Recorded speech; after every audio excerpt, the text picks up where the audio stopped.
So ఎందుకు అనుకుంటున్నారన్న మీరు? ఎందుకంటే వైసీపీ రాక్షస పాలన, అరాచక పాలన నడుస్తుంది.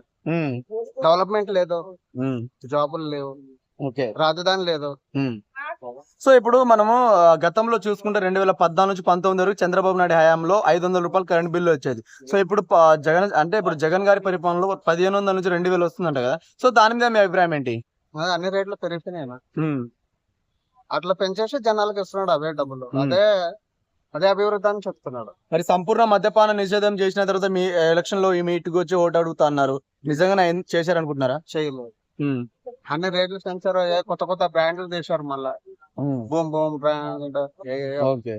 ఇప్పుడు గ్లోబల్ సమ్మిట్ నుంచి 13 లక్షల కోట్లు తీసుకొచ్చామన్నారు. మరి నిజంగానే వచ్చాయి అనుకుంటున్నారా?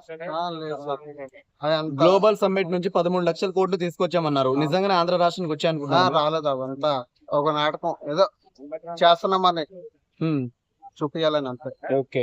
సో ఇప్పుడు చంద్రబాబు నాయుడు గారు వస్తే మెగా డిఎస్సి పైన మొదటి సంతకం చేస్తా అంటున్నారు. అదే జగన్మోహన్ రెడ్డి గారు అయితే వాలంటరీ వ్యవస్థపై మొదటి సంతకం చేస్తా అంటున్నారు. మరి ఏది కావాలి మీకు?